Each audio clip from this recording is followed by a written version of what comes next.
What's going on, guys? Crazy week ahead of us, all right? I'm going to set the stage for you, all right? So a year ago, we had 3 AAA games coming out. We were all excited. We were excited for Halo. We were excited for 2042. We were excited for Call of Duty. All 3 AAA games 1 year, and I feel like only one is remaining standing this week. It is COD week. COD is left standing with the AAA FPS monopoly up on the hill, and all eyes are on COD this week with COD Next coming on Wednesday. Along with that, we have a special broadcast on that day, and it should be pretty fun. What's up, Buff? Yeah, I'm excited, man. How you doing? Good to be here. I'm really pumped. We got a big week, starting COD week, man. And I love the intro there. Halo, Battlefield, all it didn't do much. So Yeah, here we are, the last hope for the modern shooter here. it honestly feels that way. It really does. So yeah, you guys can see on the screen a little graphic I put together the other day. I think it'll be really cool after everything goes on with COD Next on the 15th, that we'll meet back here that evening and kind of talk about everything that went on, what we thought, if there's cool things we saw, things we were disappointed in, and just kind of react to it. So we'd love everyone to come back and meet with us here and talk about COD Next. Are you going to co-stream it? Did you decide, or? Yeah, I'm definitely going to be streaming the event itself on my channel, and kind of break everything down and talk about it there. And then, I'll probably have a video out with any weapons and things like that. And then you and I'll do our special scope live stream that night, and we'll get into everything and give our reactions. And we'll get into everything today as to what to expect with the event this week. And we're going to get some things, I think, before the event they confirmed in today's blog post too. But there's going to be a lot to go over Thursday, and then we'll kick off for those of us lucky to have the PlayStation here with the beta on Friday. So I don't want to hear it. I don't want to hear about it. I guess I kind of got excited to get into the COD stuff and everything in the news. I'm kind of being an asshole. How are you this weekend? Like how's everything going? What's up? What's happening with you? Good. Busy weekend. In-laws were visiting, soon to be in-laws. So I was out and about doing stuff with them the whole time. So I didn't really have any time to obviously do content or really do anything. So just was kind of running wild all weekend. So it's good to be settling into this big week. How about yourself? Yeah, me too. I had not a whole lot going on this weekend, kind of finished and getting the last remnants of the C19 out of my body, hopefully. And we also had some pretty nice weather, so we did some outside stuff. And then we also got, I don't know, it's kind of weird. In my house, instead of using like the regular furnace, I use a wood pellet stove to heat my house. Oh, there you go. So we went and picked up a couple pallets of wood pellets for the winter. So we're all hunkered down and ready for winter. I guess I got excited because the weather was cool. And then now I guess by the end of the week, it's supposed to be like 97 degrees here again. And that makes me incredibly sad because it gave us like a little taste of fall, and we had football and everything.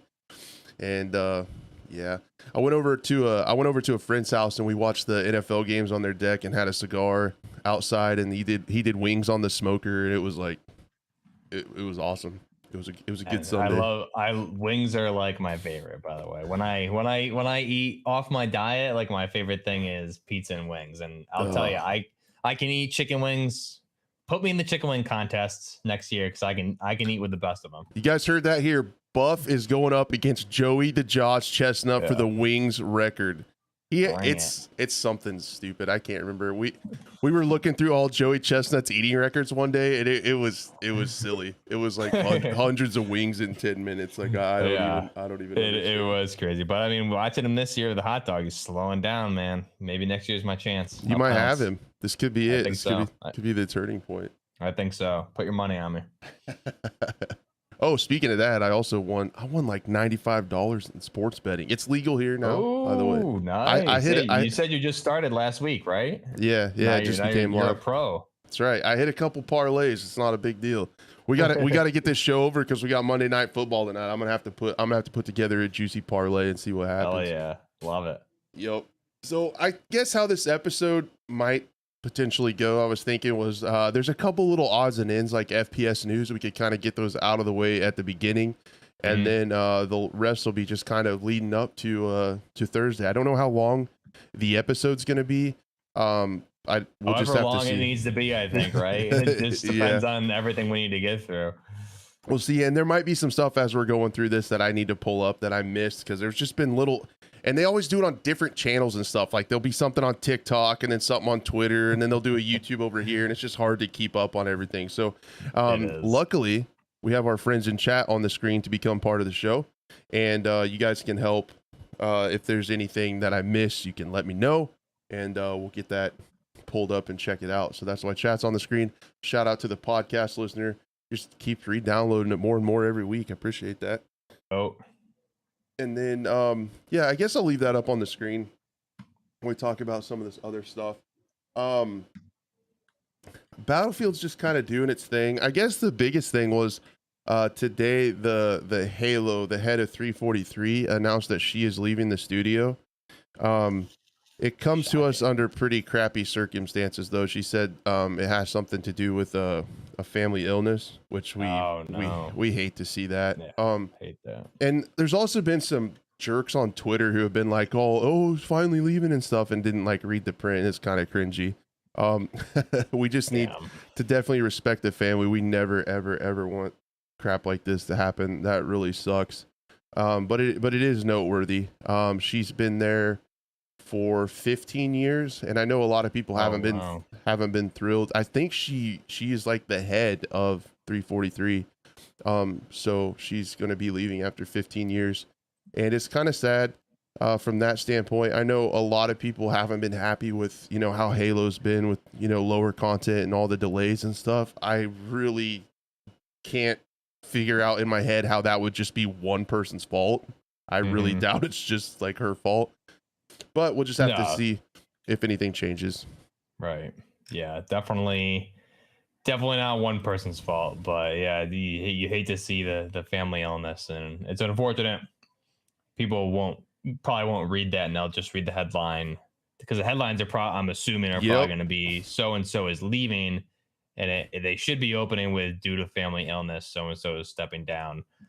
So it's kind of unfair, I think, to her or any other person in that situation, because it opens you up to a lot of negativity online, when it really, that's something we don't do here. We don't do bad journalism, but that's definitely right at risk for, I think, in the mainstream, for sure. Yeah, I think that's where a lot of it comes from. A lot of the big outlets just put Halo 343 boss is leaving, and then people instantly think, since Halo's been kind of on the decline, that she was ousted or whatever. But she says, yeah, family illness, so that sucks. We definitely wish her and her family the best. Hopefully it gets cleared up okay. She says she'd be watching from the sidelines, and we want more games to be successful and stuff like that. So hopefully eventually one day Halo can turn it around and get stuff back in order and things like that. I can't imagine these things just, I mean, sometimes they do, but maybe this is something that's been kind of weighing on her mind for a long time, and maybe been affecting productivity and stuff like that, which is completely understandable. So we'll just have to keep an eye on it and see if anything changes with Halo and with the stuff ahead. She says there's a lot of stuff planned. We saw the roadmap, and it was a little lackluster, but yeah, it's just some noteworthy stuff. I feel like that's kind of a big change in AAA FPS games. Yeah, and just to know, I mean, we love to see good games, but definitely don't want to, everyone's health comes first. So yeah, definitely wish her and anybody else in those positions the best, especially the developers. We know the developers in any studio are getting worked to death, and as critical as the gaming community can be, because we want the best product and we care about the games, at the end of the day, it's never worth your health, and that is always going to take priority. So everyone should understand that. Man, I was trying to open my Buffalo Trace bottle. I was going to pour bourbon, and the little pull tab thing broke. This is a Monday, man. I'm having a Monday.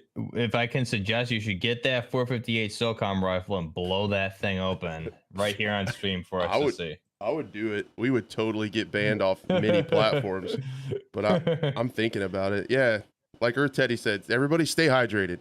That's right. The other thing, there's water and bourbon. The other thing that I wanted to talk about was Big Fry posted a screenshot of the game they're actually working on, which is pretty cool. I hope I could call Big Fry a friend of the channel. He's been on the scope before. Super awesome guy. And if you didn't know, they're actually working on a tactical first person shooter. Now, he posted the first screenshot today of kind of like the finalized artwork, but it's not the whole thing. To see the whole thing, you have to be a member. And I tossed back and forth because I am a member on his channel, but I didn't want to be like an asshole and show everybody because he's kind of using it to promote memberships. But I think from this image that he tweeted, you can really see kind of what's going on. It almost gives me like Ready or Not vibes a little bit. It's going to be PvE, so he's not tackling multiplayer yet. But the artwork and the look of it looks really cool. You can kind of see the grungy color of it and stuff, and it's pretty cool.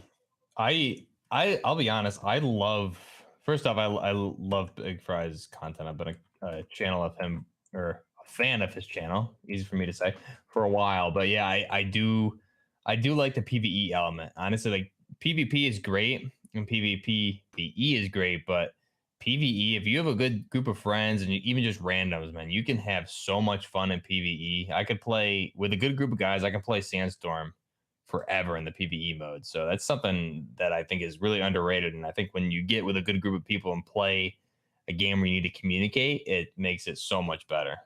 Very immersive. Yeah. And I mean, there's a couple positives to it, right? Like you don't have to worry about cheaters. You don't have to worry about like toxic people in voice chat or whatever griefing you. It's just, you can have good fun. Something dumb happens. It's silly. And yeah, it should be for a good time. And I think it's smart.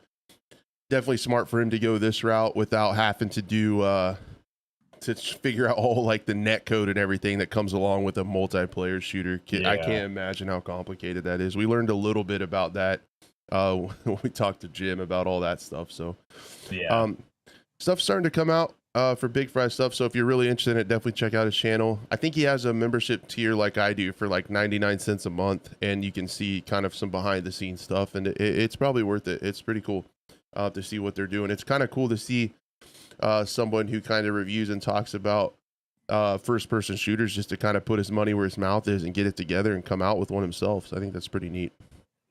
Yeah. And I think, I have a lot of confidence in Big Fry because he's old SOCOM fan and everything. But yeah, in the image, I have it pulled up on my other screen. I mean, it looks like something that's right up my alley. So I'm looking forward to seeing more. Definitely. And then I think this might be the last thing. Besides, I had on my notes a moment of silence for 2042. The players dropped, and like Shatterline is still like doing way better. But besides that, what I did want to talk about was don't forget that the Road to Vostok playtest is coming up sometime at the end of this month. So hopefully that'll work out really well, where we get a couple weekends of the Call of Duty beta, and then we can jump into Road to Vostok at the end of the month. So that'll make September a pretty fun month. Definitely looking forward to this. Yeah, this is another game we've been watching closely, I think, like separately as well as here on the show. So every time he comes out with an update video, I'm watching those. So I'm really pumped for that to see what he's doing, especially his latest video with the progress. Like, wow, game's gonna be a blast, man. I'm really looking forward to doing it. And especially, it's just crazy because it's just one guy doing all this, which is just mind blowing. Yep. So yeah. And the other thing, let me see if I can do it live on stream. If you type on here, I think if you type Road to Vostok in Steam search, yeah, you can see the demo pops up. So it's up there. Okay. Yeah, if you click on it, it takes you to the same window, but the Road to Vostok demo is kind of up on Steam. Like there is a placeholder for it. That's awesome. So it looks like everything's still on track if you look at that. So no, it's pretty cool. And yeah, he does crazy stuff for one person. And at the same time, well, I guess I should say his last tweet said that the playtest is going to be to showcase visuals and some gameplay mechanics. So I don't think it's going to be crazy. I don't think it's going to have a lot of features or a lot of maps or anything like that. But as visually stunning as this game looks, I can't wait to see it rendered on my screen in front of me. Like screenshots are one thing, but when you can see it and move around in it on your own screen, I'm looking forward to just getting in there and seeing how it looks, because the screenshots are crazy. Yeah, exactly. Just getting a feel for it. I'm not expecting like a full-fledged, finished product or anything like that, but I think just being able to play around with it a little bit would be a good little taste for us for sure. Right. Yep, I think so. And then I think that was about it. Oh, I wanted to show you this. Sometimes I see things, and I'm sorry, podcast listeners. Sometimes I see things that make me want to literally quit streaming, because people do crazy stuff. So this guy, let me see if I can pull this up before we get, just real quick before we get into the Modern Warfare news. This guy actually put a well, I'll just have to show you. I think you can see that, right? Yep. Yeah, so he put a giant trampoline in his house for like hype moments on the stream. This is like the kid that had like the full DJ set and would like pyrotechnics in his house. Check this out. Oh, is this the same guy? Did you? No, this is a different guy. Oh, okay. He moved to this C9 house and put a trampoline like below his streaming setup, so then he could like jump off of it into a flip and then jump back up to his setup. What? So crazy, man. Like so crazy. Wow. Like he pulls That's off wild. a clutch and then goes and does like that. It's crazy. I see stuff like this and I'm like, I should just stop streaming. Like I'm never gonna pull anything this cool off. People do the craziest stuff and it's awesome. I super appreciate like the effort put into that. Yeah, that's wild. Definitely not a cosmetic change I would make to my house, but right. Good for him. You have to be committed to like totally revamp your house to make that work. But I think he's a Cloud9 pro for Valorant, so it's kind of his thing. There you go. So that makes sense. But yeah, anyway, sorry, back on track. I just saw that and I was like, I have to show that. I have to show that. We've seen it all now. That's wild. So I don't know how you want to go about this. Some of the stuff we have is like I guess we could pull up the stuff that was from today to kind of why don't we start there for sure? Do you want to talk about like the beta rewards that they posted? I have that.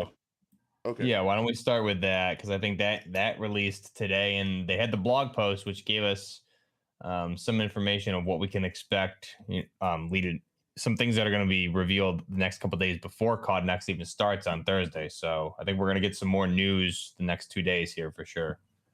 Wow, I'm trash. I didn't see the blog post, but I could pull it up and check it out. What were the high points? Is it something I should pull up, or can you summarize it? Not really. I mean, they just said look out for more information coming. Mainly, the main thing that I took out of it was they're gonna give us more info on the FJX Cinder Vault pack. So whether it's that specific Vault pack or Vault packs in general, we're gonna get more info about it. We're probably going to hear how a Vault pack works, and that's going to be our example. So I'm expecting that probably tomorrow or Wednesday we'll get that. And then obviously here with the beta, so week 1 starting Friday, that'll be for PlayStation only is week 1, and then you have week 2. So week 1 and 2 rewards. I'm not sure how it works since it's only week 1 folks, but we'll pull up the beta dates later, but I think as long as the second weekend, as long as you rank up to 30, you're going to get all these anyway. Yeah, so they did say that. Yeah. Charlie Intel said that. Yep. Yeah, so that's great. I mean, you get all these cool rewards here. The main things I'm taking out of this are the operator for the weekend 2 at level 18 there, I think it is, and then you have the 2 weapon blueprints. So blueprints are coming back. So vault packs and blueprints are going to be 2 separate things here, but I know a lot of people, I wasn't paying attention all day. I was busy. And a lot of people added me on Twitter as to what these weapons were. So the one there rank 15 that you unlock, that weapon blueprint, the side impact it is, I believe is what it says there. Yeah. Okay. So that's going to be, I mean, it's clearly basically similar to a Fab Defense PDW chassis for your pistol. So the pistol, I mean, with basically the same thing we saw on Battlefield 2042, that pistol PDW chassis. So your pistol, whatever it is, in this case, we'll assume it's a Glock, goes into this chassis that you buy from Fab Defense, and it'll have a grip on it, on the front of it, a buttstock, and you can mount an optic there if you want. So that's what that pistol is. It's basically whatever the pistol is or isn't. The focus there is that you have a chassis conversion there, and again, that one being probably something like Fab Defense. So that'll be probably a in the gunsmith. It'll probably be a stock option because we did see some chassis conversions in Modern Warfare 2019. So I'm assuming this will be a stock option for the pistols or some specific pistols to give it this Fab Defense chassis. And then the other one there, the other top blueprint that we see there is in fact a Scar Light. You can tell by all of its features there, but it is a Scar Light just with a different buttstock, and you have that angled foregrip there as well, and it has that black and green color scheme. So pretty cool. Good to see the confirmation of that Fab Defense chassis conversion there for the pistols is pretty neat. I'm pretty excited for that, especially if we get that Glock 18C in full auto. That'd be very useful. I'm sure. So let me try to get this straight in my boomer brain. So you think that like the guns are set to have like, so if you have like the Glock 18C and then there'll be platform conversions like within that gun, and you think this Fab Defense will be something like that? Or how does it? Yeah, so I think I'd have to go back and look at my gunsmith video to how what the actual gunsmith is going to look like. Well, I mean, we'll find out this week anyways, exactly what it is. But yeah, it's basically you'll have probably just a select few pistols will have this. I think a lot of things will have their unique attachments, but it'll probably be like a stock option or a grip option, or it could be because you have like uppers and lowers for the receiver. So it'll be something there that's going to give it a whole chassis conversion. And I'm assuming if they do it right with this, it would lock in a couple attachments. And we saw that in some of the attachments from Modern Warfare 2019. If you select like an integral barrel, right, you can't select a muzzle. So if you select a chassis like this, whatever it is in the gunsmith, however you select this chassis on the pistol, it ideally will lock some attachments so you can't select them. So maybe you select this chassis. What are the pros and cons that have better stability for if it is a Glock 18C? Let's just say theoretically it's going to be full auto, so you have that buttstock and the grip. Maybe you can't put a suppressor on it, right? Or maybe you can't put extended mag, something. So there's a pro and con there for the added stability, what you're getting with this chassis conversion. But yeah, essentially it'll be somewhere in the gunsmith to do this whole chassis conversion. It's just a matter of will it lock other attachments in place, or how will it work? We'll have to see this week really how they're going to do that. Yeah, I think it kind of gives me hope. I like a game that has like serviceable secondaries, so not everyone has to run overkill all the time. That's kind of the meta, especially in Warzone and stuff. If we have some options like this, where maybe you can get your pistol outfitted to where, I mean, I don't like some of the Psychovs and like the dual Renettis and dual snake shots and stuff like that were really broken with the damage output of being akimbo. But some of these, I would think if you put like the Fab Defense kit on there, maybe you don't have the option to have it akimbo, but it handles more like an SMG. So maybe you give up a few things, but you don't have to run overkill, and you can put something like Ghost or something else on in the perk one slot. So it gives me hope. Yeah, I like options, and maybe have some secondaries that, like I said, keep you from having to run overkill on everything all the time if you want to snipe or something. Right. And you made a good point there. Serviceable secondaries. So you're taking a pistol and essentially turning it into a PDW, right? A personal defense weapon, especially if it's something like a Glock 18C that has full auto, or even something like a Renetti, right?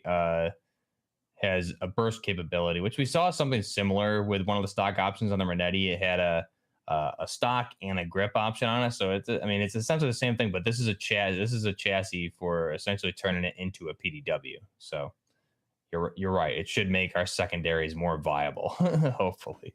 Yep. I really like the operator skin too. Like you said, same. I think it's kind of cool. It's noticeable with the green accents that it's, kind of goes along with the beta and with Modern Warfare and the overall color scheme, but it's not like super crazy over the top.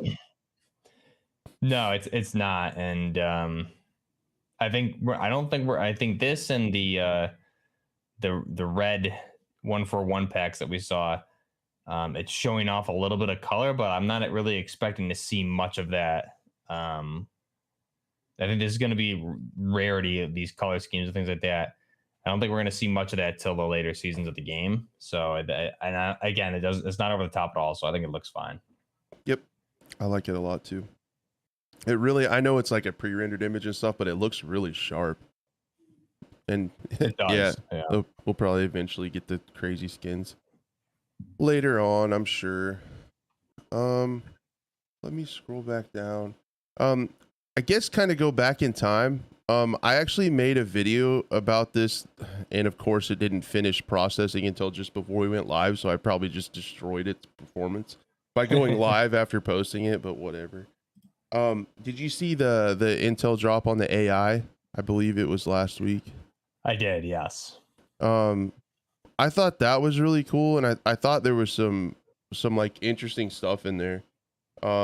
As far as, did you see the strafe mechanic at all in that video? I saw like someone showing the clip on Twitter, but okay, so that was kind of it.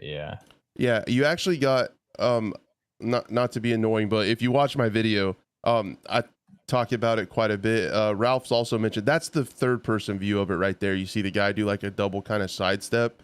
Okay. Apparently, and yeah, Ralph confirmed that there is a strafe mechanic that's different than what we've seen before in the game. So, and I believe in this intel drop, there it was again.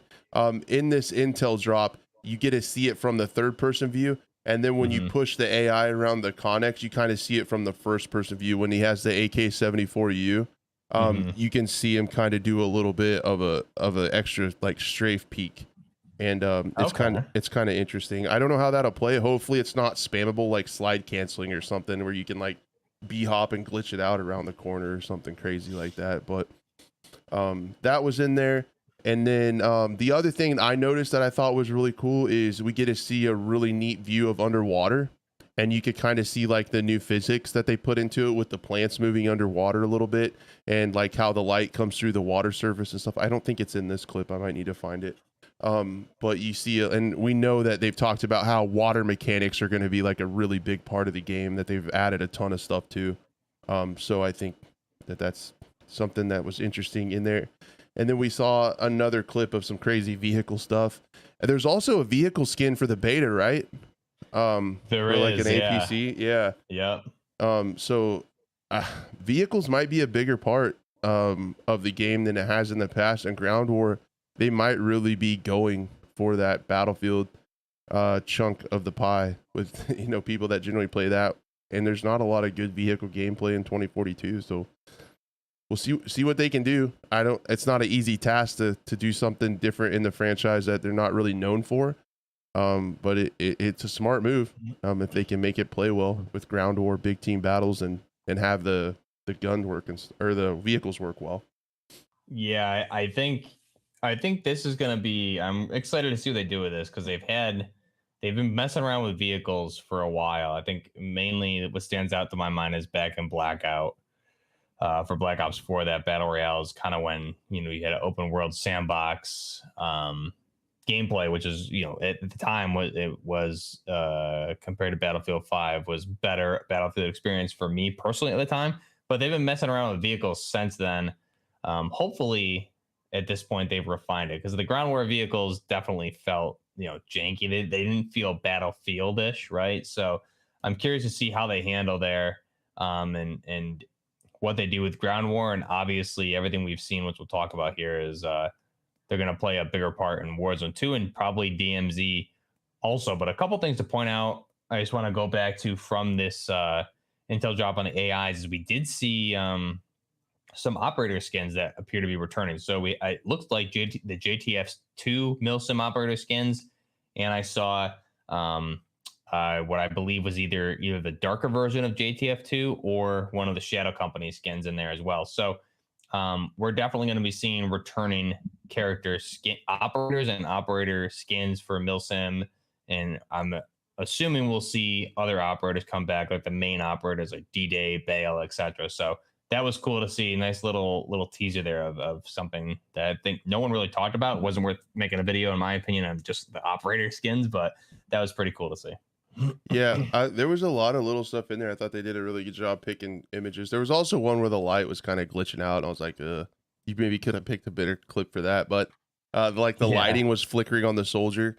But saw that. Yeah. it was pretty cool, and I just really appreciate these. These are something, when I was kind of trying to build my channel in the lead up to 2042. This is something that I was begging for, like this behind the scenes stuff to see, what they're working on in the game and what they're looking at. This is the clip where you can see, and it cuts off right at the end, but when he peeks this wall, the Hmm. second time you can see that little double step like strafe just before it Oh cuts to the yeah, I scene. see it. I The see it. editing Yeah. almost cuts it off, but it'll be interesting You to can see how see that it works out. really quick there. Yeah, you can see it quick there. I'm curious how that's gonna work. Yeah. Yep. But the animations I thought throughout the whole thing were awesome. Like when that it showed the overhead view in the dark like ware yard where the guy was had his rifle and was like clearing stuff and checking corners and things like that. I thought the animations looked awesome. And Yeah, you had high ready and low ready with the AI with his weapon too, which is really cool to see. yeah, it was. So and I talked about this in my video today. Like it's AI is so huge. It's such a big deal. Because if it's good, you don't really notice it too much, but if it's bad, it can completely ruin the experience. And in this intel drop, they said that they were going to put them across all modes. So AI is going to be a big deal in this game. And I look at Tarkov with the scavs. That is an example of really bad AI that completely removes you from an Yeah, incredibly immersive game, it's like how true. the AI works. And the other thing that is really tricky, in my opinion, this is an ignorant non-game developer opinion, but it's really tricky to get it right because if you think about the two outcomes when you're facing AI, you either generally, if you like, you have to fight them, you get killed by AI, and that's incredibly lame. Like you're like, I just got killed by a bot. Like in Tarkov, if a scav head eyes you through a bush and you never got to see it and you lose all your stuff, if that happens in DMZ, Right. incredibly frustrating and sticks with you. The other side is if you win that gunfight, it's not that rewarding because you just beat a bot. So it's like for AI to add to the game, it has to be really, really good because I feel like it could really screw up either way. You know what I mean? Like it's hard to make it add to the game. I really like the not the rogues, the what is it on I haven't played Tarkov in a while now. I don't really played it at all this wipe. What are the mills the PMCs called that are the AIs? There's Raiders. The Raiders, Raiders, yeah, yeah, Raiders. So the Raiders on like some of the maps, I really liked fighting them on what's the old military? I can't remember. Reserve. Yeah, They're reserve. I underneath love. Reserve in the tunnels. Yeah, and if you use the horn, they're up top on the where the train exit is, The the exfil Hermetic there. door. Yep. Yeah, so I like fighting them, but even them, I mean, they're a little too OP for sure. But I think like you take something like that and dumb it down a little bit because like when I do kill them, especially in close quarters, obviously is where you need to fight them a lot of times. That's rewarding as hell to me because those are really really hard AI. So I really like fighting them. So if it's something along those lines, I like that. But yeah, your standard scav that just kind of like cheeky breaky and turns and like destroys you with a shotgun from 50 meters. Yeah, that's a heartbreaker. I don't want to see that. And that happens to me in Sandstorm all the time. Like some dude just hip fire 50 cals me at close quarters and blows me away. Yep. And I think if I remember right, the same animators coming back for Modern Warfare 2019, and I always thought the animations in 2019, especially in like the campaign, were really good. So I definitely like to see it. But yeah, the worst scavs that come to mind for me are the ones on Shoreline when you're trying to get out from the resort and you're trying to go past the lighthouse, and there's these ones that we call them the rock scavs by a big rock, but there's a lot of bushes and you'll be Mhm. walking along and you just hear Opachki and then you're dead. Yeah, Like you're that's done. it. That's like, yeah, because they're in bushes and the AI can see you through them, but you can't see them. So yeah. Yeah, that's we don't want that, especially in DMZ. So if the AI is not all over the place, we don't really know. We'll find out more this week, but definitely if you hit, I mean, I'm fine with a mix of AI, but if it's those lower scav type AIs, like I don't think they should. I just don't think they should be able to one shot you. I kind of like they need to be a step up from what the AI we're seeing in Warzone now is for sure, because those guys are just a Definitely. joke. But Yeah, yeah, they just waste ammo. yeah, exactly. There's an in between there for Yeah, sure. there's like no reason to engage with them because you're 100% gonna get third partied. Yeah, So exactly. And they're not yeah, gonna hit you. right. Hopefully, there's a lot more to the AI. I did like to see that though. Just like with the audio one and stuff, those intel drops are super cool. I wish more games did that. You know, it's not as crazy as like Road to Vostok's, like how he's chronicling his game and how he's coming along in the development process, but I still really appreciate it from a AAA studio to give like a little bit of behind the scenes stuff that hopefully they understand the weight of AI and how big it can be in a game and how emerging breaking it can be if it's bad. These other ones they've done, I pulled up where it shows 5 days until COD Next. They've been teasing perks and I think game modes. Right. So sorry, podcast listener. Game modes in the top left you can see, and then perks in the low right. There's also usually a map, so I see a map in the low right too when that comes in. There's honestly quite a bit of stuff in here. I guess I could try to pause it when it happens. Yeah, Sierra, it's not giving you like the right name though. It's Sierra India Romeo Alpha, so it's not like a map name, but it's Yep. You can see stuff like sleight of hand. There's what's that? Ghost, restock, hardline. It shows an operator. We've seen him before. This map looks really tiny. I'm not sure what it is. I'm curious if that is actually the name they're giving us, just in if the map name is Sierra. I don't know why would say Sierra India Romeo Alpha there, right?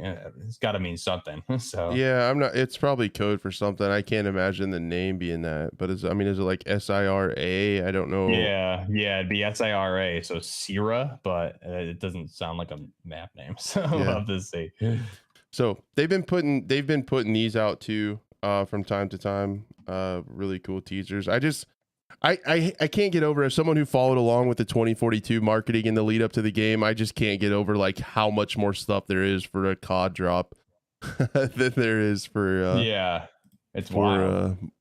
Battlefield. Yeah, it is wild. I guess I'm kind of honestly I'm just kind of going through like Charlie Intel's Twitter feed because he has it kind of all chronicled. We got it all, man.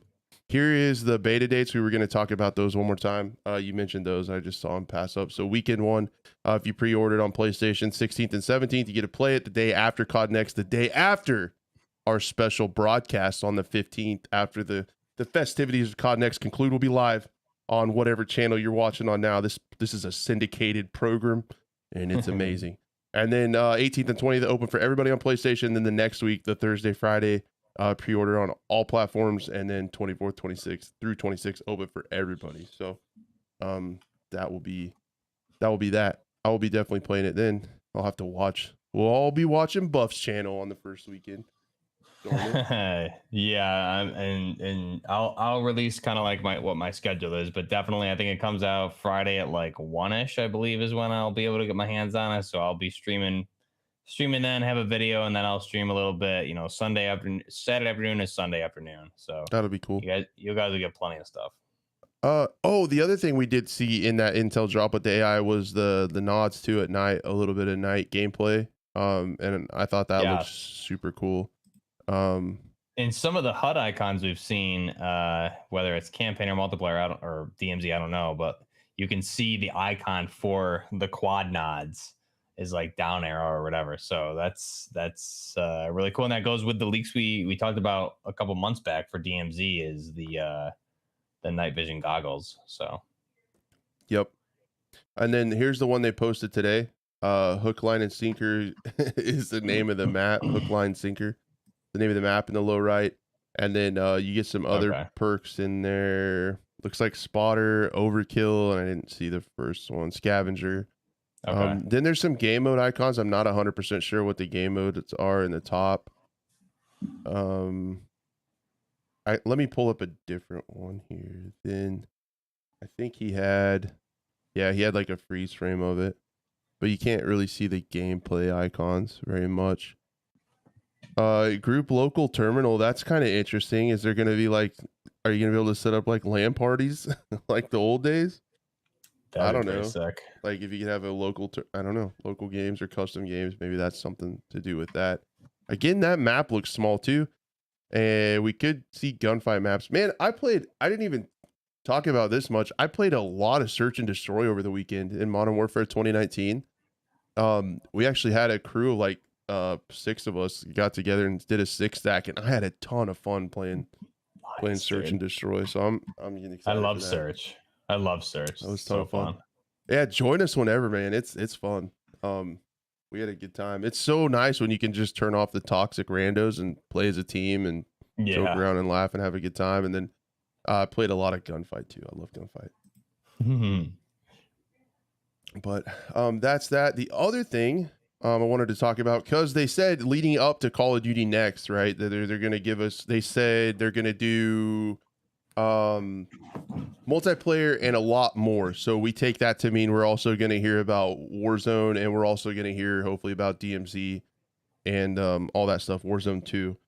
So another little tidbit that came out is the old Warzone. We originally thought it was going to be called Warzone Legacy. It sounds like it's going to be called Warzone Caldera. So Caldera must be the one that's staying.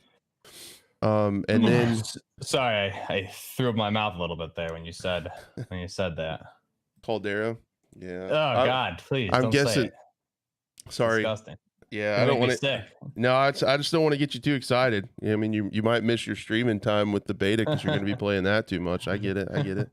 The other thing I thought was cool that I made a note of was the creator Metaphor. He did a bunch of leaks from playing it, so I thought this was definitely worth talking about. With the Warzone 2 and what's coming with that. He did this back on the 8th. He kind of tweeted some information. Not sure like the story behind this. I'm guessing he got this information from a playtest, right? Because he's a large content creator. So I'm kind of confused why he's able to just talk about this stuff that hasn't been officially out yet, but we can talk about it. We can, because this show stinks and we don't care. So Warzone 2 update, NPCs are in the map randomly. So that's something we've been talking about, and we already know that's just the thing. AI is going to be everywhere, it sounds like. Different size backpacks. What's your take on that storage space? So I guess you'll probably find a backpack on the map. Not sure if that's what that means, or maybe you equip one with different up and down size. But what do you think of the different size backpacks? Sounds like looting's going to be a lot more complicated. I'm gonna guess it's gonna be like it was in Blackout, where you'll need to find the backpack. You know, in Blackout there was only one size backpack, but in Blackout you had different tiers of armor. So I'm assuming it'll be something like that. You'll be able to loot different sized backpacks, kind of like PUBG, right? So I'm assuming it's gonna be just like that. I love it, dude. I think I'll be honest, like Warzone itself was overall better, and I think I had more fun because of the how free you were to do what you wanted. But gameplay wise, I think Blackout was better because of strategy and stuff like that, and the random weapons and all that. So the perfect battle royale for Call of Duty is a blend between the two. So I love the backpack idea, especially when we get into DMZ. It's going to be awesome. Okay, yeah, that makes sense. I'm torn. I've played a lot of games with backpacks. PUBG, Tarkov has a million of them. And I mean, I might contradict you here. You might hate this. I think I want to see backpacks in DMZ, but I don't necessarily want to see them in Warzone. I thought one of the high points of Warzone was you didn't spend that much time looting and dicking around in your inventory. You could kind of just play it. You could find something on the ground and get to play it, and it was if it was balanced correctly. That's the caveat right there, right? If it was balanced well, it would be really cool, because you could find stuff, you could maybe even potentially work to get your loadout, and then it's all about the gunfights, right? Like you're not worried about finding a bigger backpack and putting shit in there. Like you're worried about, rotations and positioning and winning gunfights and focusing on the fun stuff of a battle royale rather than the looting part. Sometimes that's a big beef with a lot of people with BRs, especially like if I go back and play PUBG and there's always like a ton of level 500 people that never quit playing it from 2017. and I just get crapped on. I spend 30 minutes looting up and getting my stuff, and then I get crapped on, and then I have to start it all over. I'm guessing it's not going to be like that. It's probably not going to be, you know, finding guns and different attachments and swapping it out and all that stuff in your backpack, but it's definitely should be something in DMZ for sure for, you know, loot item for challenge items and questing and stuff like that. But I'm open to it. I'm not scared of more complicated mechanics at all. I really think I hear what you're saying, and I agree, but the way I'm looking at it is like you made a good point there. If they balance things correctly, so I really do think this is kind of a way to make you have to choose, right? You need to make decisions in the game in gameplay, and with different size backpacks. If you have a big backpack, that way you can have everything you would want and don't need to worry about what you're picking up, etc. But the caveat is maybe you're going to move a lot slower because you're heavier, right? Potentially. So if you wanted to have like if we look at Warzone today, like you said, you don't need to worry about what you're picking up, all that stuff. To maybe replicate that, you need a bigger backpack to have all your perks, whatever you're carrying, more extra plates, etc. Maybe that's going to slow you down versus a smaller backpack with less items.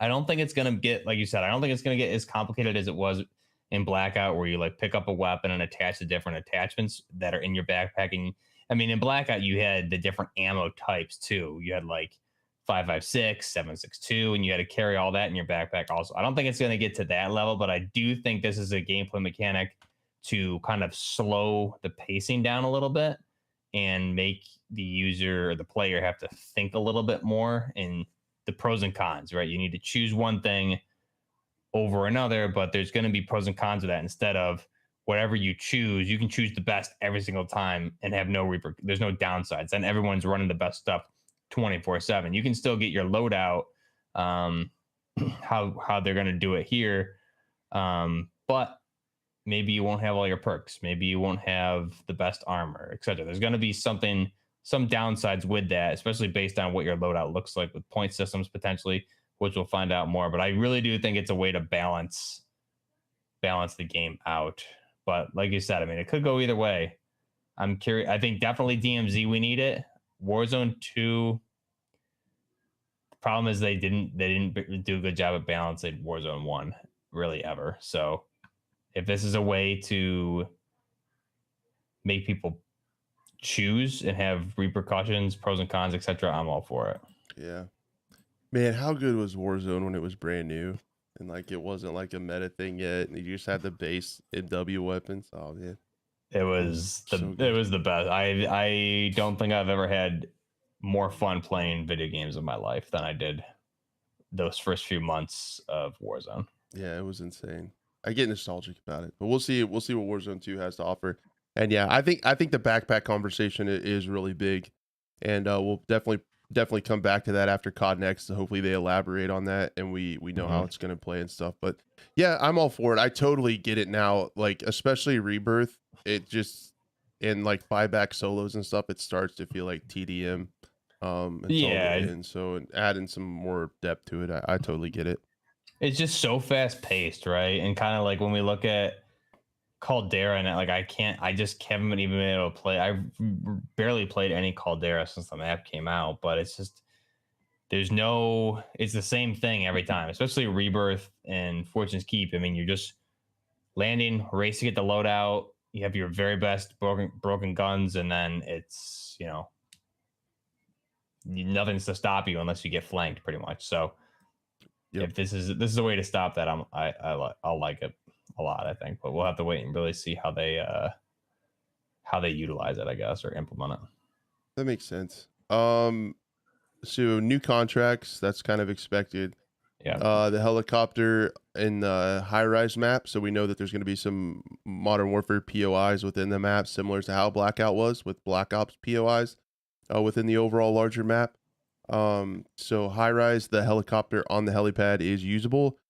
Not too big of a surprise. That's kind of gonna be cool though. That's a big ass transport helicopter. That'll be fun. I hope it is. And I heard. Sorry to cut you off. I heard like you would need to like refuel some vehicles and stuff. So Yeah. maybe this thing like isn't gonna have fuel in it, and you'll need to fuel it before you can use it, which would be so cool. And you could probably, it's a transport helicopter. I could like pick up a tank with this thing potentially in game. I mean, maybe that's wishful thinking, but there's got to be a special use for that particular helicopter. Yeah, I mean, lean into the sandbox, man. Like Battlefield missed it. Like do it. Mhm. Like make it to where we can do crazy stuff. That's how the gliders work in PUBG. They're all on the map, but there's no fuel in them, so you have to loot a fuel can and then go fill them up before you can fly the glider. That's in PUBG. That's awesome. So that's pretty cool. Similar to Firestorm was with the fuel too, with the Battlefield vehicles. God, I loved Firestorm. I never played it, but I did enjoy watching it. Man, it sucks that they make the dumbest marketing decisions. I'm so Damn sorry. You, Dice. Yeah, get it, man. I don't know. I'm just a stupid person, but I just feel like there was a way better way to handle that. This is like a big change, but not really to gameplay or anything. There's no more toxic gas. It's now a dust storm. Which I think we saw some clips of it in a teaser somewhere. There's been so many teasers, which I appreciate. I can't keep them all straight. So, but there is a dust storm that rolls in. I don't think that's going to change much, really. Do you? No, not really. I think I'm just thinking. I'm thinking the dust storm from Battlefield the 4, the Levolution that we had on the on that one Battlefield 2 map. I forgot the specific name of it. It wasn't Strike at Kargan, it was something else. But you had that dust storm that would roll in. I'm curious, like what the visibility will be like, how bad the visibility will be, and then how fast it'll roll in, etc. I think you can't just do gas again, right? Because the narrative has changed. So I like the dust. Yeah, I do too. There's kind of like a fatigue with the green gas. It's like, oh, someone farted again. Here comes the gas. Yeah. And then I always thought that it was balanced really well, right? Like the gas damage was balanced well. In PUBG, like the first couple circles, you could chill in the gas forever. I kind of appreciated in Warzone, like how fast the gas would chunk your health off and you needed to get inside. I thought that was cool. So hopefully they keep it pretty similar. I think it was in a fairly good spot. Tires can be shot out from cars. That's something that we saw in that clip too. The truck, and the guy was potentially hanging upside down from either a helicopter or repelling. Well, no, because it's moving. I honestly think in that intel drop of AI, the guy was hanging upside down from a chopper. I'm not 100% sure, but he was upside down. He did shoot out a tire, and then the vehicle flips. So tires can be shot out. Vehicle physics, we've been talking about that quite a bit on the show. Hope it's good. I just want to blow out some tires easily with an M82. That's all I want. Same. I'm a huge fan. I like to, it's also a little bit of a strategy in PUBG, right? Like you see somebody has a getaway vehicle parked behind their building and then you shoot the tires out and you're always like, good luck.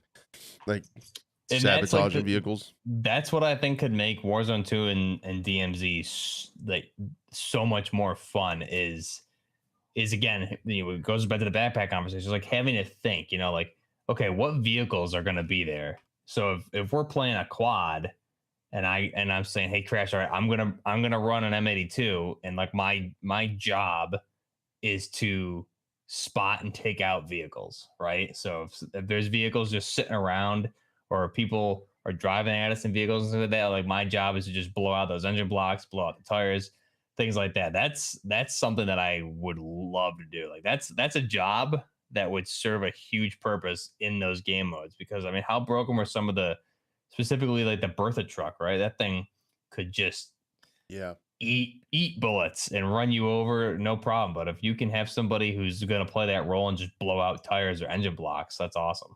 And I'll do it. I volunteer. You're gonna be that guy, huh? Yeah. Give me that 50. I will bipod that shit up and I'll drop some lead. There you go. Yeah. I'm hopeful and very interested. That's another thing on my list to keep an eye on for COD Next is like the vehicle stuff. There's a little bit more about it in here. Talks about shooting out of the cars is 100% accurate, even solo.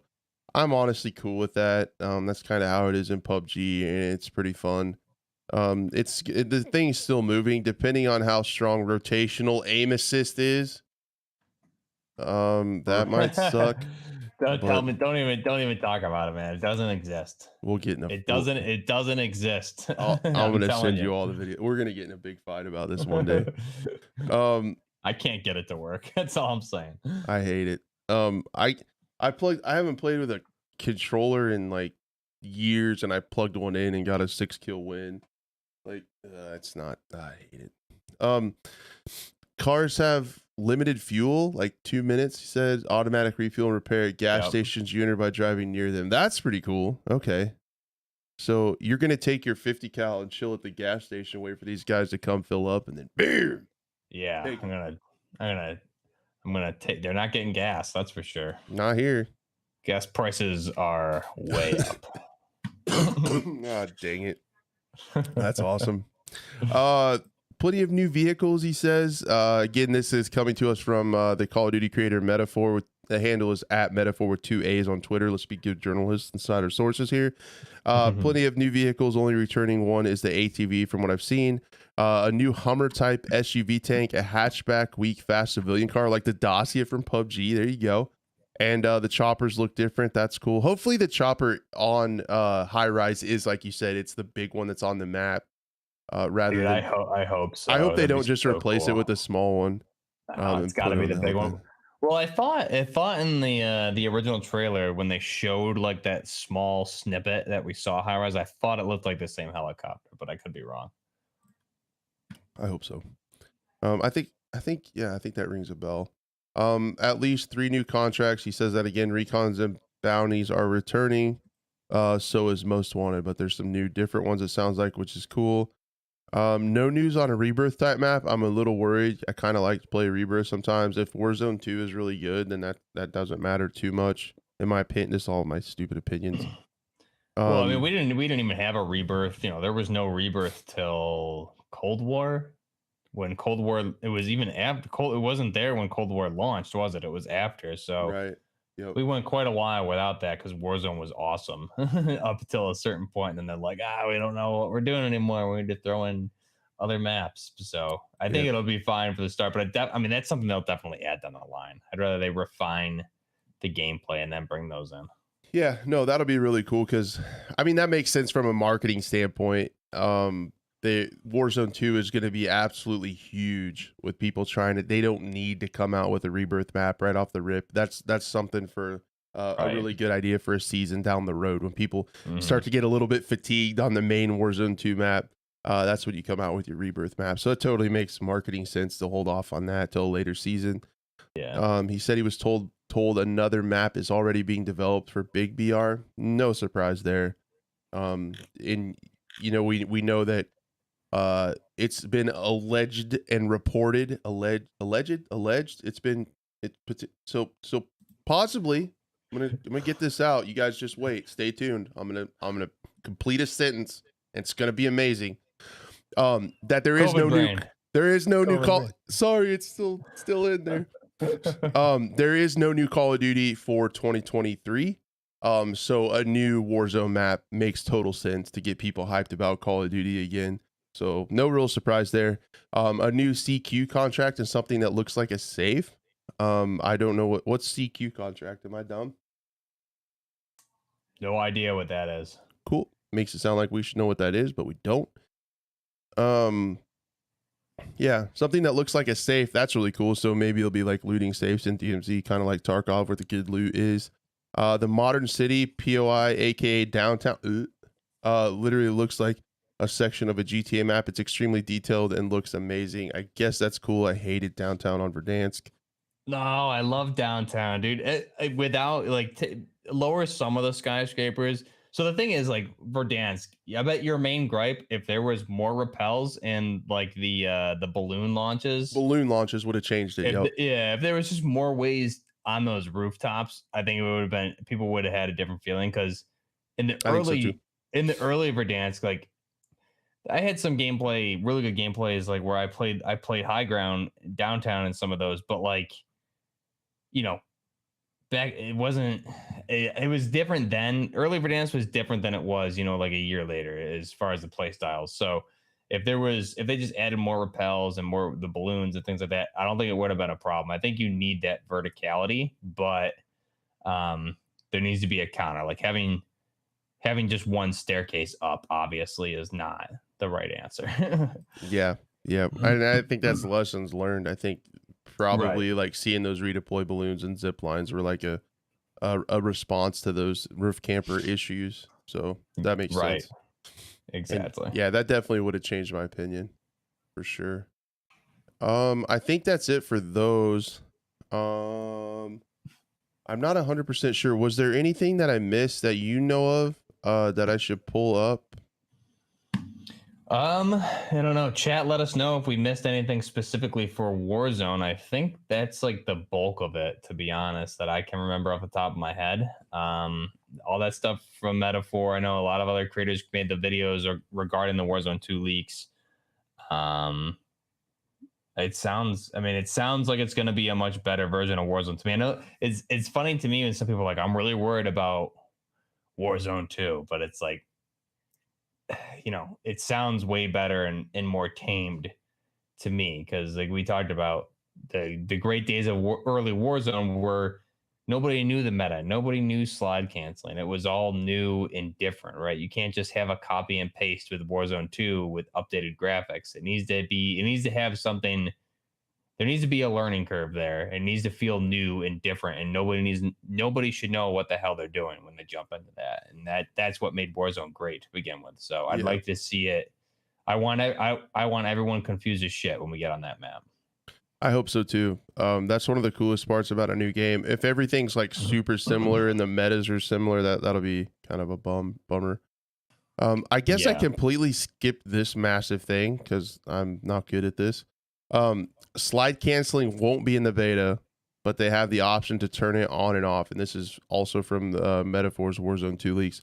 He says probably waiting for community reaction. So slide canceling is in the game. It's just currently switched off. And I know you love that mechanic and you're praying that they turn it on. It's weird. I posted my Discord the other day. I did a slide canceling video like a month or two ago, called like Bye Bye Slide Cancel, when that news dropped that there wouldn't be slide canceling.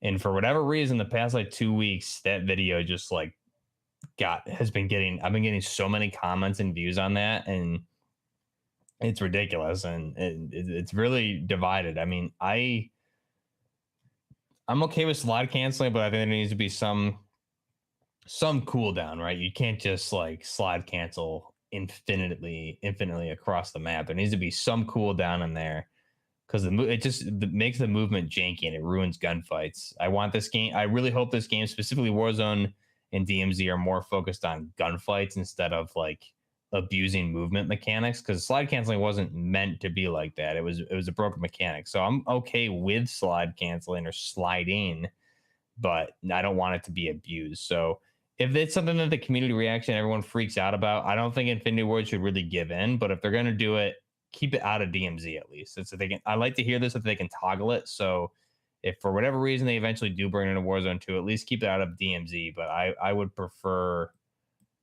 prefer they just don't do it. I mean, gunfights used to be so fun, and then I think slide canceling was one of many broken mechanics that ruined the game. So I just wanted to get back to actual gunfights. Yeah, it is frustrating.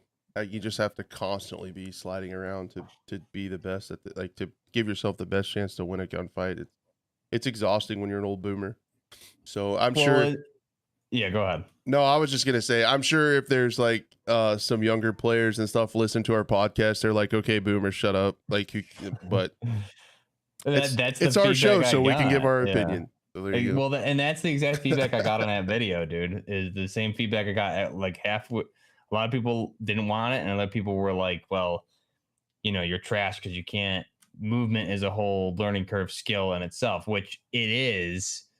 But you can't come in and say like you're trash at Call of Duty because you can't take advantage of the broken movement, when the broken movement, or the movement in general, this movement skill, COD used to never have that. There was no tactical sprint. There was no sliding back in the day. So like I played all that. So you can't come in and say like you're trash at COD when, you know, you're like 15 and just started playing COD. So Yeah, get off our lawn.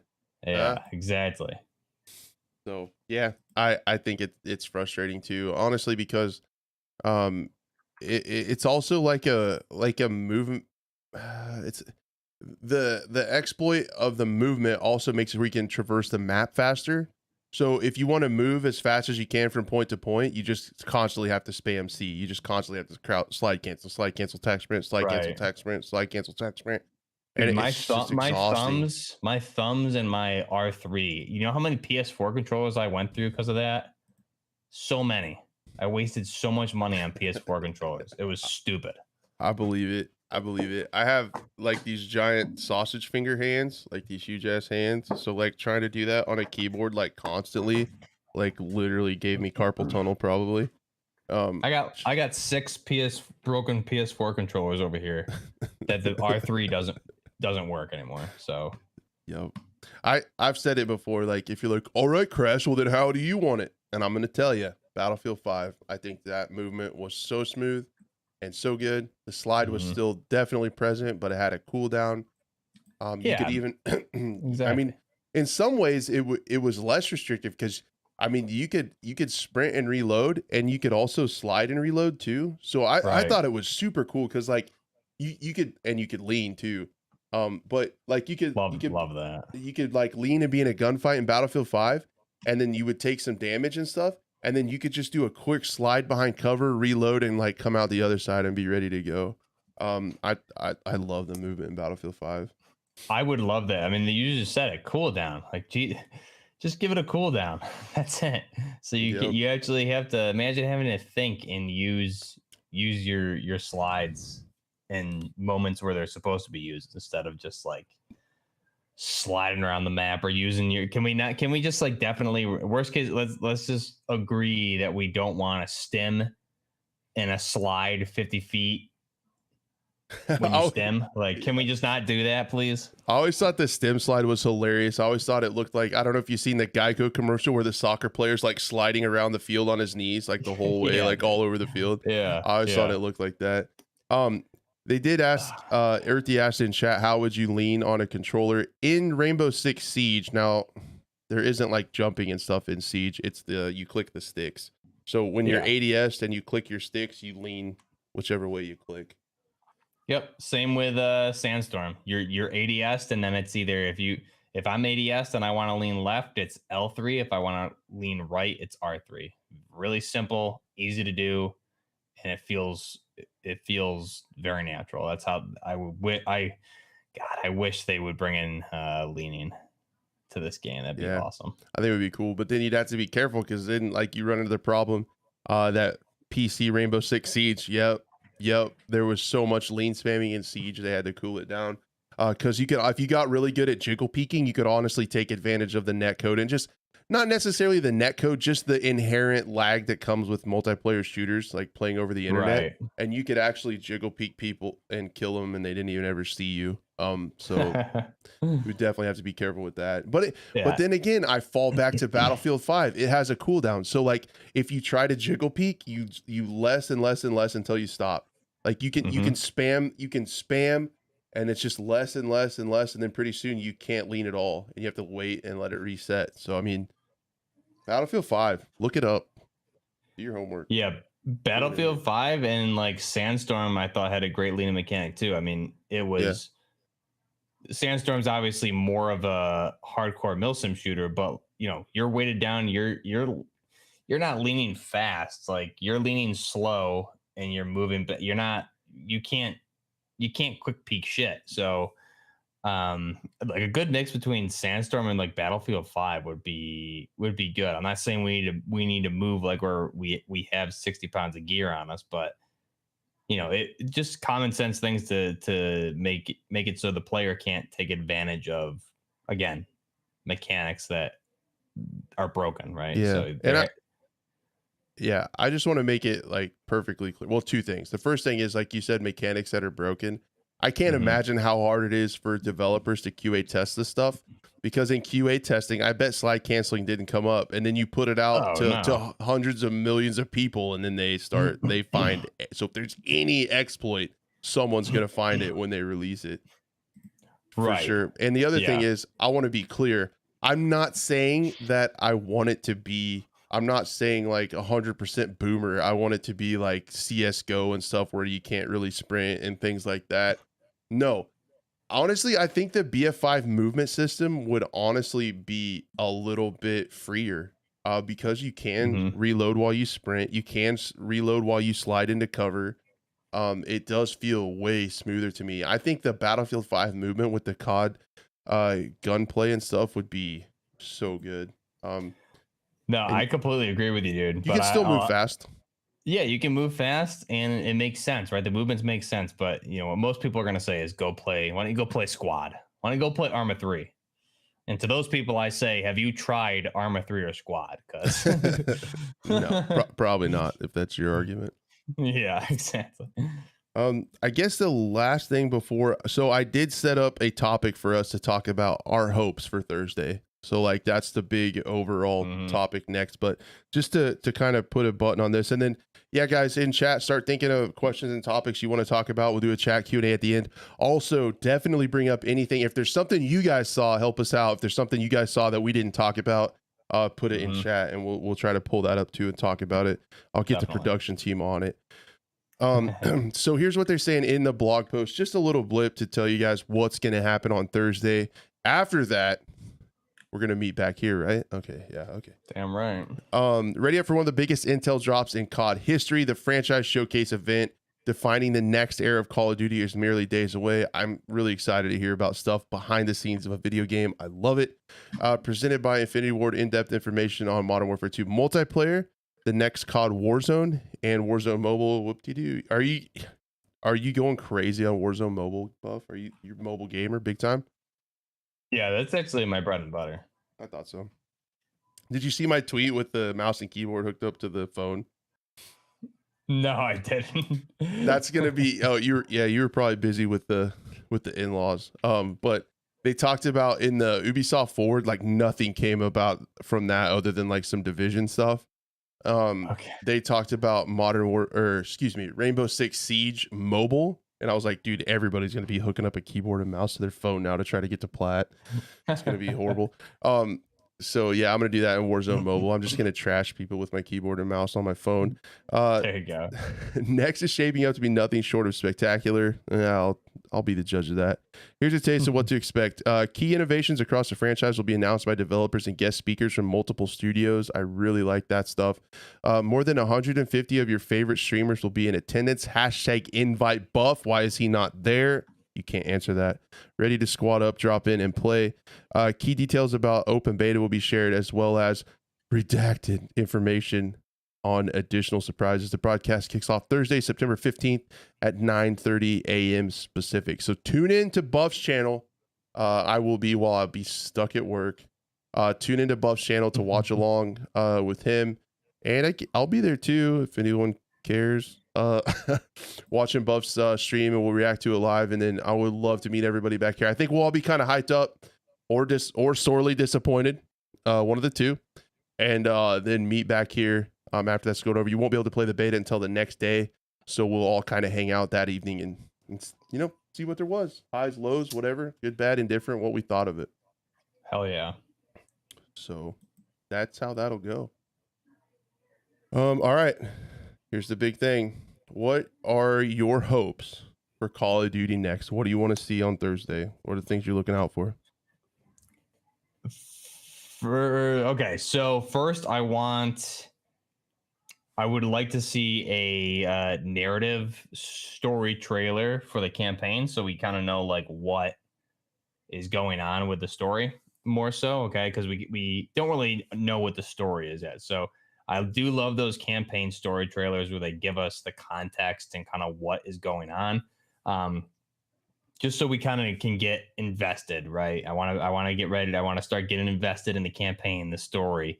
And it seems like that's definitely something we're going to get for sure. Next up is the multiplayer. I'm obviously I'm excited to see what the modes are, how the gameplay is. I really am obviously looking for all the weapons and conversions, to try and see all the customization, the operators, all of that. Um, so I want to see everything from multiplayer, and obviously then DMZ in Warzone 2. I think Warzone 2, I'm really excited with all these different mechanics that we're seeing here and we've talked about, and how that's going to look in DMZ, and if DMZ is going to have different restrictions compared to Warzone 2 with movements that we've talked about here in the past, everything like that.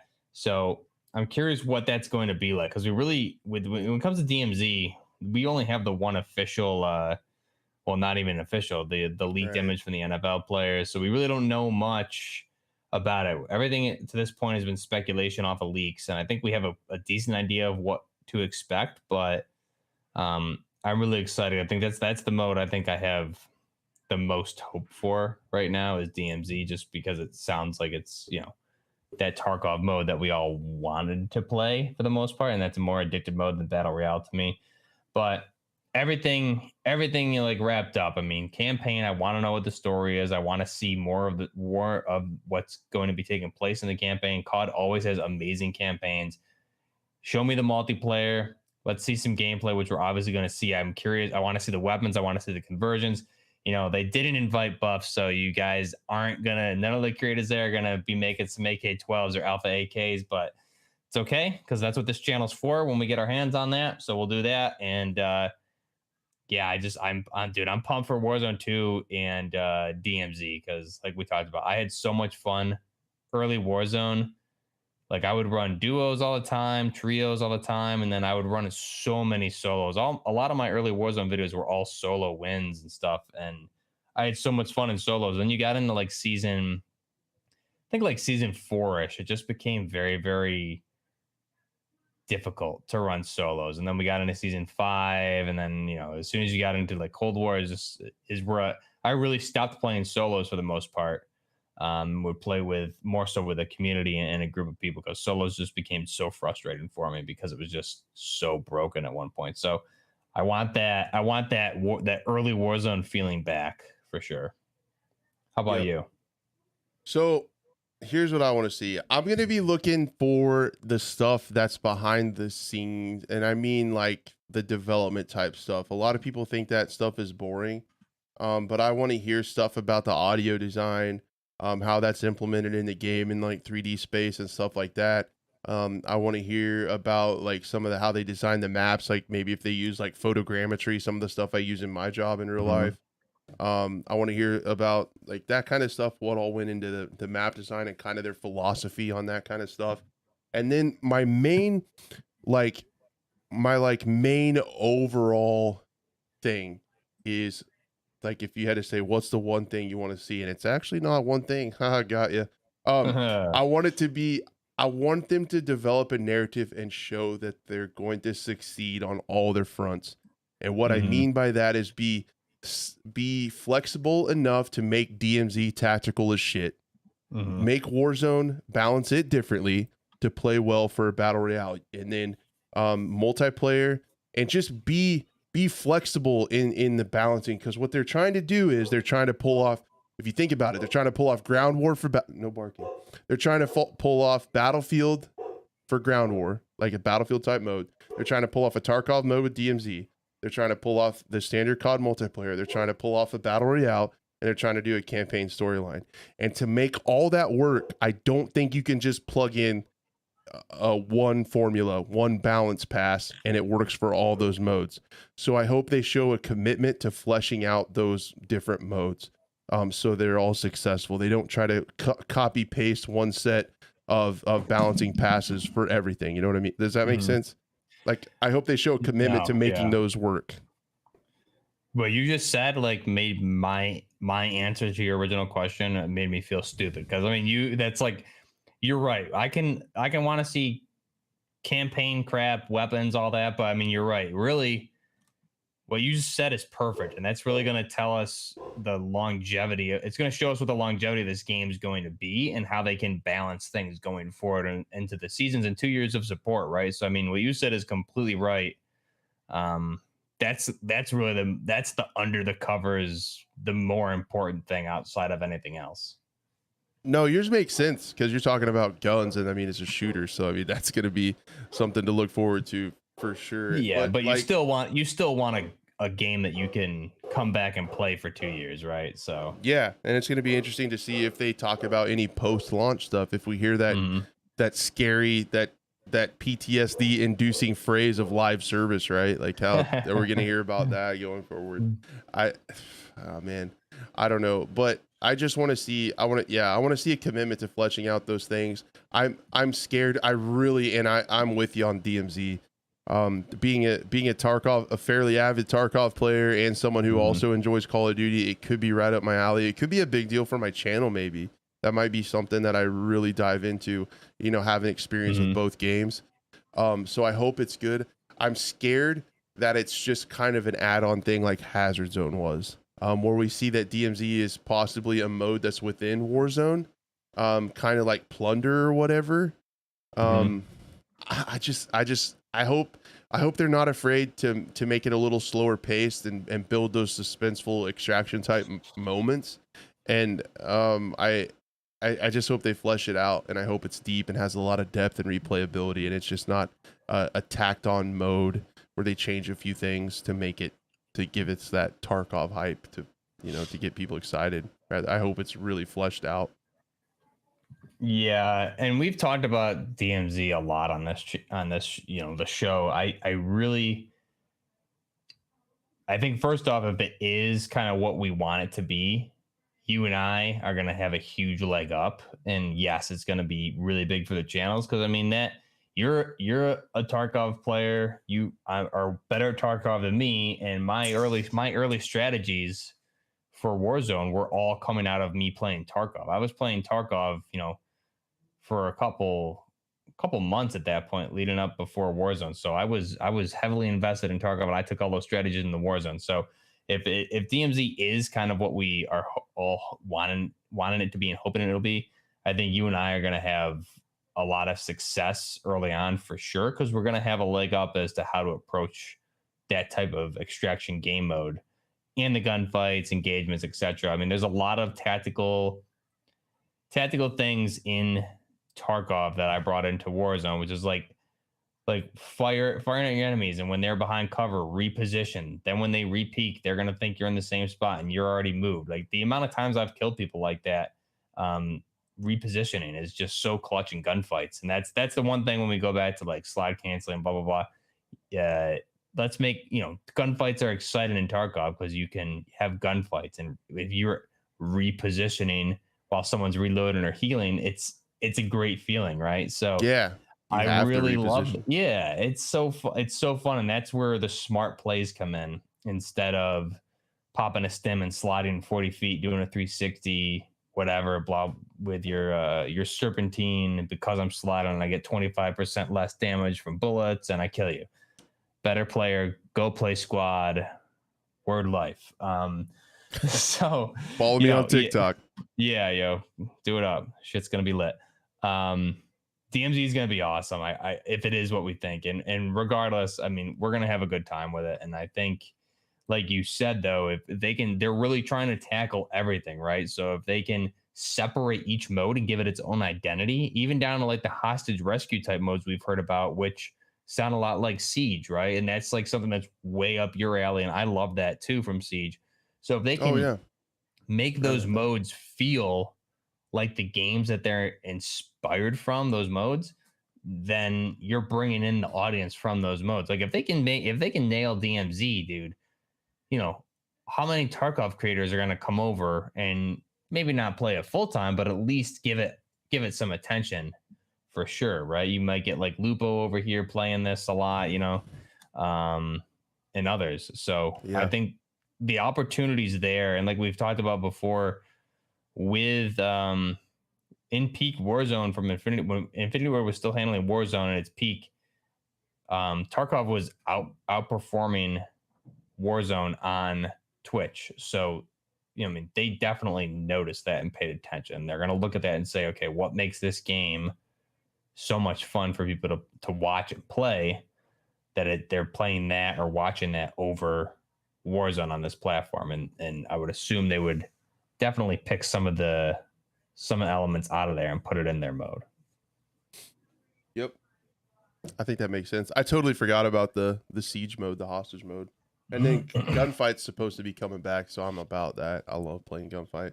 I'll probably play gunfight tonight on stream. I don't know. I've been playing a lot of gunfight lately. I've been playing a lot of Modern Warfare 2019 lately, so I'm kind of. Yeah, you asked me to play it the last week, and I was just like, sorry, dude. I'm doing my nightly get on and look at my loadouts and mess around with stuff. I saw you online. I was like, maybe I was really, and we eventually got it, but I was like trying to get a 6-stack together to play S&D, and man, it was so fun because like a lot of the things that turned me off from S&D is just how toxic people are in the chat, and what I love is like good comms and teamwork and finding people that you want to win, but if you lose at the end of the day, you realize it's a video game and we're here to have fun. Right. So good vibes and stuff. And it happened, man. We had a lot of fun the other night with the 6-stack. It was cool. You could just turn off game chat. That's awesome. Hang out with friends. That's fun, dude. That's a good time for sure.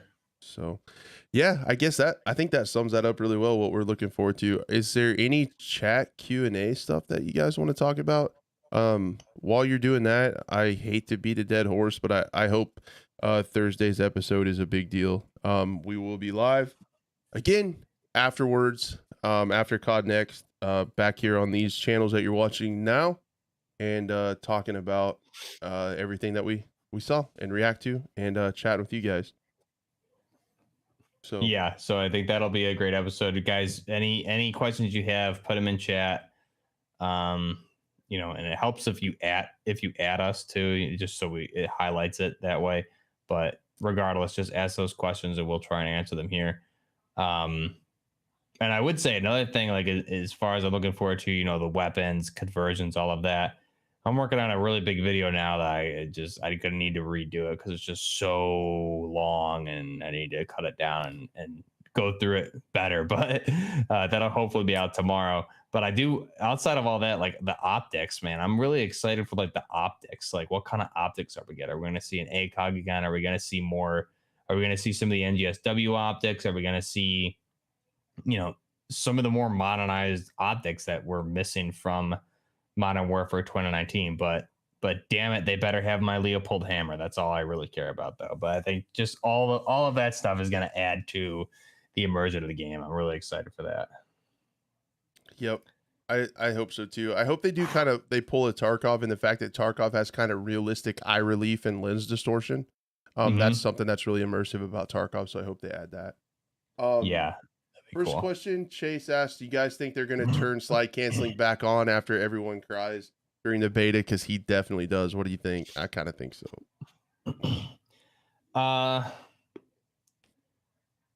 Man, unfortunately, I think they will. But it really depends on what what their vision of the game is. I'll be honest, I wish they kept the minimap off. They turned that back on and kept it on after week 2 of the beta, and the game played way better with it off. The way the game was designed, it played better when you needed to play a little bit slower because you didn't know where you were going. I personally felt that's why I played realism a lot. So slide canceling, I mean, damn, man. I think they'll turn it back on, at least for multiplayer. Unfortunately, because everyone is going to cry about it, but they shouldn't do it. And I really hope this time around they have the balls to stick with their vision. I'll just say it, because they gave in last time, and I hope this is apparently the last Modern Warfare title. So I think they owe it to themselves to, whether they turn it on or not. I think they owe it to themselves to release their vision of the game and not let the community influence what they do. Yeah, I really hope so too. I hope they stick with it. But man, people are gonna be upset because everyone's so used to it after 3 years of it. Like, people are so used to it. Yeah, get it out of here. We don't Gamers hate change. Yeah. Evax asked, do you guys think COD will become a day one game on Game Pass? Not this time around. The Microsoft, the big Activision Blizzard merger acquisition, or whatever you want to call it, is not gonna be done by then. But it is sound like if that deal does go through, future titles will be day one. So Not yet. This one will still be, normal. It is the other thing interesting platform wise, it is going to be on Steam for PC players, not just BNet. So that's something of note, but no Game Pass. Yeah, you're right. I agree with that. I have another question here from Leo Perez. What guns do you think will be in the beta? I mean, that's a tough one. We're going up to level 30 ultimately. I think we'll definitely see the Scar L because it's been so prominently featured, as well as the M4. Vector, probably the MPX, I'm thinking. And the Benelli M4 most likely as a shotgun. Sniper wise, probably just maybe the MRAD, maybe the MSR, have the C, but that's really all I can. Anything, your guess is as good as mine at this point. But I would think definitely the ones that are featured prominently in all the materials we could see in the beta for sure. Yep. What's the next question? Do you think, from Morgan, do you think improvements to AI will carry over to other games from Treyarch Sledgehammer? The news on AI reminds me of MGSV, but sounds much more nuanced, especially the animation department. I'm hoping the improvements to AI it will just be built upon. When I feel like it's kind of a step back when studios completely wipe and start over rather than build on what they have. Again, I'm ignorant when it comes to that stuff. I don't know if that's even possible and what engine and all that stuff they're using. But basically, I just hope they do a good job with AI. The animations look on point from everything we've seen. So I'm just hopeful that they can make the AI add to the game, not be frustrating. Right. 100% agree with you there. We have a lot of questions, so I'm gonna fire through another one here. Let's see. Djibouti, how will you be? He's asking me, how will you be publishing the Modern Warfare 2 campaign? Just normal playthrough, realism playthrough, or with or without commentary? At this point, I don't know. It's really going to be a poll I'll probably put out. I mean, most likely it's going to be up to you guys if you want me on on camera or not, or how we want to do it. But I think more than likely I'll probably be on screen with you, and I'll talk. Not a lot, so you guys can all experience it, but I'll definitely when shit happens, I'll react, obviously. Sounds good. This is a really good question from Sergio. Do you think OG Verdansk will come back to Warzone 1 once Warzone 2 releases? That would be smart, but I don't think so. I don't think so. I think they're going to save it for Warzone 2. We'll see it in Warzone 2, I think. They could, but the marketing is bringing it into Warzone 2. I hope they figure out how to make game sizes smaller. Otherwise, that thing's going to be massive. File size wise, I mean, like to have two big maps in.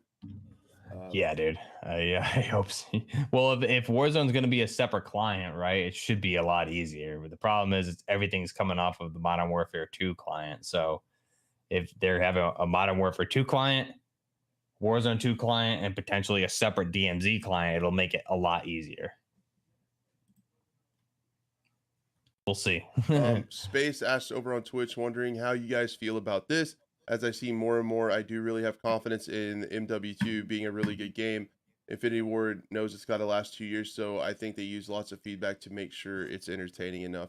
Yeah, Space. Yeah. There's no doubt that they have a content plan for that year that without a premium title for 2023. There's no doubt that they're gonna do something big. We know that they're gonna bring. Allegedly the Modern Warfare 2 maps are all going to get remastered and put into the game that next year, so that's going to be a lot of content, even though many of us have played those already. So that's going to be a lot of stuff to the game to play and add a lot of replayability anyway. So they're going to do something. They're going to have to do something, otherwise that COD cycle is going to set in where people are going to get bored of it. But I'm sure they got a lot planned for the next year. Yeah, and what we talked about, I mean, potentially we could be seeing at the halfway point through 2 years, we could be seeing Modern Warfare 3 remastered and a lot of that content coming in to Modern Warfare 2, whether it's remastered blueprints, some of those maps, some of those operators. So that would be an option as well. Yep. Buff, thoughts on the new pistol carbine?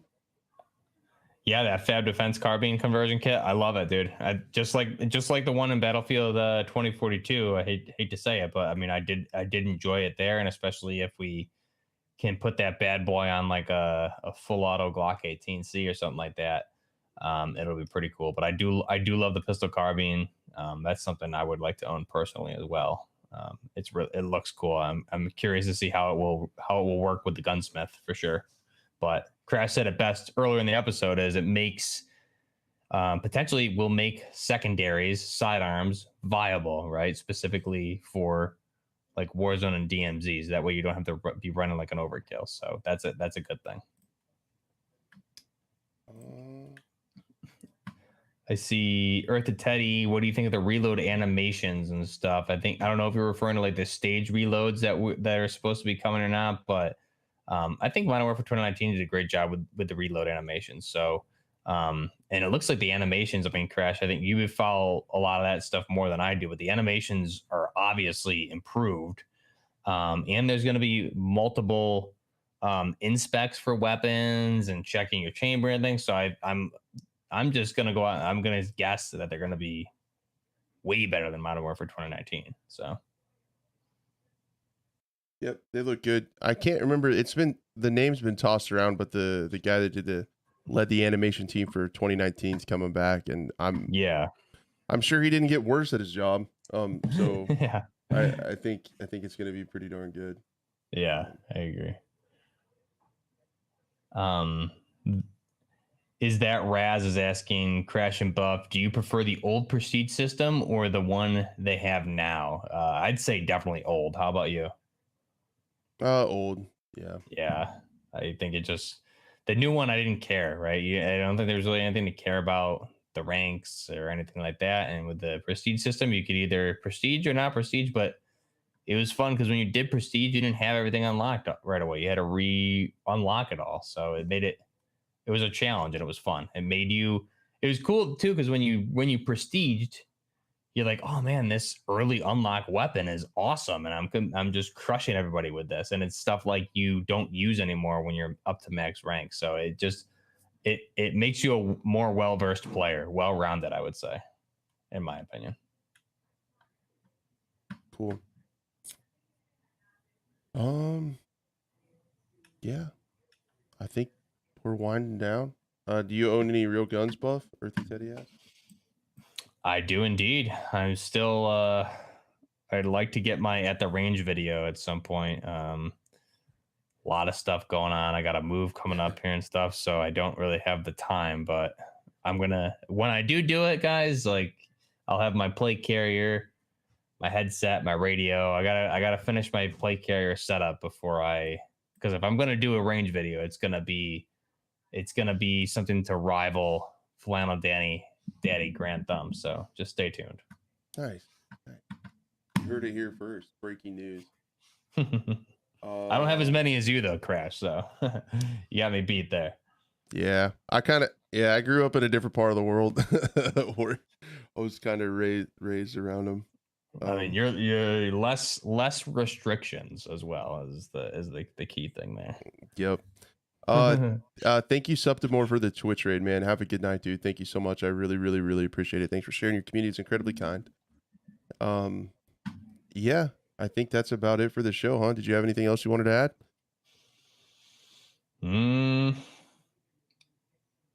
Nope. I think we covered it all, man. A lot of stuff. And we don't even need to wait till COD Next to get a lot of this, because we're going to be getting more information tomorrow and Wednesday, especially like that FJX Cinder Vault pack. They said they're going to be releasing some details on it. We don't know what. So, man, it's going to be a busy week, busy couple months, busy couple years, I guess. It's COD season. Love to see it though. Yep. To add to it, guys, what Space asked about if I'm going to be putting together teams for DMZ. I don't know about DMZ, but it depends on how it is. But I really think I'm going to try to keep an active crew of folks that play together for Search and Destroy for sure. So if you're interested in that, hop over to my Discord. I'll have a LFG channel, and we'll try to have a crew of folks that play S&D in the evenings. I think it'll be a lot of fun. Thanks to everyone for being here. If you did come in late, like the faulty lamp, don't worry, don't fret. This VOD will go up live. You can always come back to the VOD now and rewind it, or it will be going up live on the Scope channel over on there. The link is in the description, so the VOD will go up there. and hopefully I can get the podcast stuff out soon. I just now realized I forgot to hit the record button. So I'm gonna have to download. I'm gonna have to re-download it. It's all. I knew I should have said it. Yep. I gotta have my checklist for you because No kidding. you do so much, and then I gotta at least remind you about stuff. But it's not a big deal. I can re-download it from the Restream server, and it works good. So I'll just have to re-download it, edit it, re-render it, upload it. I'll get it going. But then we'll do that, and then the audio version will be live on all your favorite podcast platforms. So if anybody wants to listen to that, again, one last time, we'll see you guys on the 15th of September, the evening. It'll probably be around the same time. Depends on when Buff can get the stuff done on his channel and wrapped up. He'll have a lot of coverage going on over there. I have to work, unfortunately, so it'll probably be normal time for the scope sometime in the evening. But we'll all meet back here. Love to have you and chat about what we saw at Call of Duty Next. I really appreciate everyone so much for being here. To have chat moving all night and all the great questions is humbling, and I love it, and I appreciate it so much. Yeah, chat was great. Thanks a lot, guys. Great questions, great activity. Thank you, everybody, for the super chats as well. Appreciate it. And this restream is working out really well. And then, I mean, you got just really quick plug there, Crash. You kind of brought it up. The other thing, I mean, community custom games. You know, we have 2 communities now. We can mesh those together. That's a big thing I did with Modern Warfare 2019 and Warzone is do a bunch of community games on my streams. So we have 2 communities now to play together, so that'll be really good. Heck yeah, that'll be a lot of fun. All right, guys, we will see you Thursday night around the same time on the same channels. Thank you guys so much, and enjoy COD Next. We'll see you later. Bustin' the flex.